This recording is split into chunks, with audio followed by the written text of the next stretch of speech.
Sir Erwin, anong kotse po yung binenta sa inyo? Mirage 24 model. Magkano pong benta sa inyo? 305 po. Cash po binayad nyo. Opo, cash po. Ngayon, malaman-laman nyo, in the end, ano pala yon? Nalaman ko po nung huli, nung pinapatransfer ko sa pangalan ko, iba po yung nakapangalan. Peki po yung CR, pati yung ID na una niyang binigay. Naku po, nameke. Nameki po siya. Okay, na ipapatransfer mo sa LTO. Ang lumabas po, ibang pangalan, Ibes del Mundo. Yung po pala siya, yung pala yung Air Force. Binago niya po yung pangalan niya. Kasi binenta niya po sa akin yung kotse, pero siya po pala yung nakapangalan na kinuha pa niya sa financing yung kotse. Ang kala niya, hindi pa natatransfer sa kanya ng financing.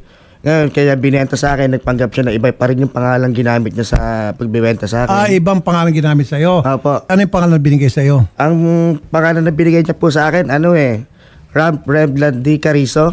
Nung mag-check kayo sa LTO, nakapangalan yun sa Sa Ibes del Mundo. Ibs, na siya yun. Siya po pala yun. So, anong gagawin niya doon sa 305? Pambayad siguro doon sa ano? Hindi ko na po alam. May utang pa po sa bangko yung kotse. Kaya Magkano pang utang sa bangko? hindi ko na po naalam sa financing kasi nagulat na lang po ako. Pinuntahan ako sa bahay ng financing Okay. na tinuro po yung address ko na sabi po nung Air Force personnel na nag-apply daw po ako ng Grab sa kanya. Na which is hindi naman po dahil, Dobling sinungaling na siya. opo, ang sabi ko naman po, hindi po totoo yan dahil meron po kaming 4 na beses na po ako nagpupunta dyan sa Provost office nila sa Air Force na totoo sinesettle nila ako, nababayaran nila ako na hindi naman po natutupad. Buti na lang po, may nagbigay sa akin ng idea pag may mga reklamo po sa Air Force, magpunta po kayo dun sa mismong Air Force sa office nila. Ayun po, pinakita ko po yung picture na to. Napakamot po kagad yung sa opisina ng Air Force dahil ito daw po pala, sir, hindi po Brendan V. Carizo ang pangalan niya, kundi Ibes del Mundo. Ayun. Kasalukuyan naka-under custody dito sa amin dahil maraming kaso. Magandang hapon po, Major. Yes, sir. Good afternoon. Major, ito pong si Airman First Class Yves Del Mundo. Recidivist na po pala ito. Paulit-ulit na po pala nireklamo to. Pero paulit-ulit ni-reinstate niyo po siya. Matapos niyo po siya muna alisin muna sa pwesto or i-ano muna, papahingain. And then later on, binabalik niyo rin po. Ba't ganon? Hindi po, sir. Actually, yung mga case niya is may mga sanction na yun. Ilang beses niyo sir na-relieve? Kasi ilang beses na raw siya na-relieve. And then after that, ni-reinstate din. Paulit-ulit na lang daw yung kanyang kasalanan. Yun, sir. Yun nga, yung mga kaso na may ano lang. Kaya nga po, so ibig sabihin, kinukonsinti niyo po yung kasalanan nitong si Airman First Class Del Mundo. Hindi po, sir. Pag may mga additional case pa siya, pwede lang ma-discard yan, sir. Ba't hindi pa rin ito nasisibak? Yun nga, sir. Ongoing pa rin yung investigation. Ilang beses na ba siya nareklamo, Sir Erwin, sa pagkakaalam niyo? Ang may nagsasabi po sa akin dun marami daw pong kaso, ganun. Ano daw po sa loob, maraming ginawang kalokohan. So, kung marami na siyang kaso, Major, bakit hanggang ngayon ongoing pa rin yung investigation against him? One case should be enough na para maimbestigahan nyo ng mabilisan at magkaroon agad ka ng result ng inyong investigation and then parusa agad kung ano yung narapat na parusa. Sir. Ganda naman, sir, yung nangyayari. So, anong balak nyo ngayon dito kay Airman First Class Del Mundo? So, itong ngayon kaso niya nga, sir, yun, sir, for discharge na, sir. Discharge from service. Apo, sir. Kailan po namin malalaman and then give us a copy? Once approved na po, sir, ng command. Hindi sir, alam ko once approved pero for signature. Kailan po mapipirmahan yan? Yung kanyang discharge? Hindi namin masabi ngayon, sir. Actually, mga 1 to 2 months, mga ganun. You have to give us a commitment. Kasi sir, paulit-ulit na lang yung kanyang ginagawang kabalastugan. And then napakatagal pa po bago siya ma-discharge. Sino po dapat pipirma? Tatawagan ko po sir. Maraming dadaanan, sir. Legal, sir. Sino po yung pinaka-chief ng Air Force ngayon? Kasi sir, pag hindi nyo masibak to, mag-iisip po kami na baka kinukonsinti nyo dahil may mga kasabot sa inyo dyan. Nakikinabang sa kanyang modus. Commanding General namin, sir. General Cordura. Cordura? Apo, sir. Di ba, Major, am I making sense? Kasi kapag paulit-ulit na lang po, sir, na ito'y gumagawa ng kalokohan, tapos palagi siya na-reinstate, relieve siya and then reinstated agad, magdududa po ako na baka may nakikinabang dyan sa inyo sa kanyang modus. Kasi dapat sir, one is enough na kalokohan niyang ginawa. Yung previous na kasi, sir, medyo minor lang yan. Ano po yung minor? Awol, sir, pero na-demote ka doon. So paano po ito, Major? Meron ba kayo may tutulong na para maibalik ni Airman First Class Del Mundo itong perang nadugas niya, na-scam niya kay Erwin?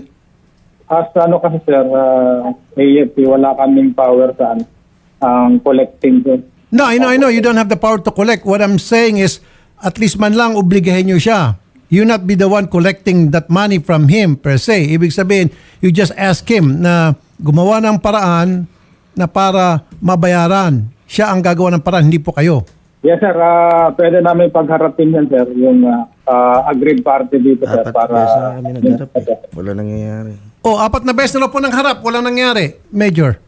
Yung 4 sir is sa lower unit yata yan, yung sinasabi ng complainant. Kung sino-sinong major Tama na ba? po, tsaka Sige po. lieutenant lang pumirma dyan. Nakailang pabalik-balik na po ako doon, pamasahe lang eh.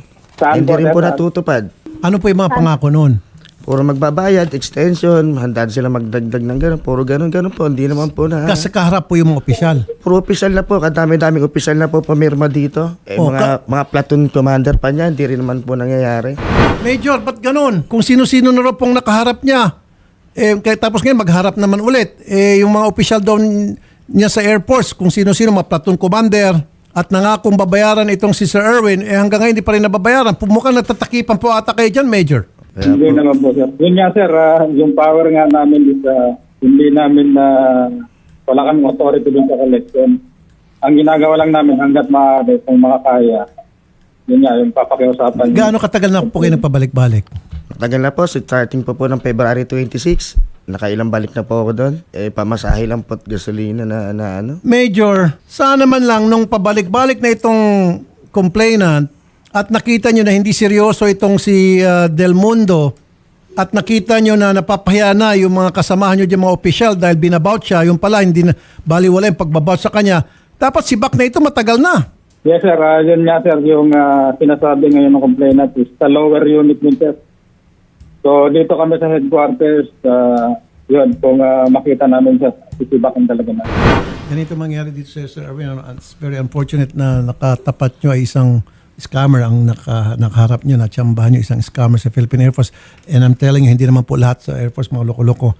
Ito isang bad egg lamang dyan. Marami pa rin akong kilala mga taga Philippine Air Force na bababait, matitino, dedicated sa kanilang tungkulin.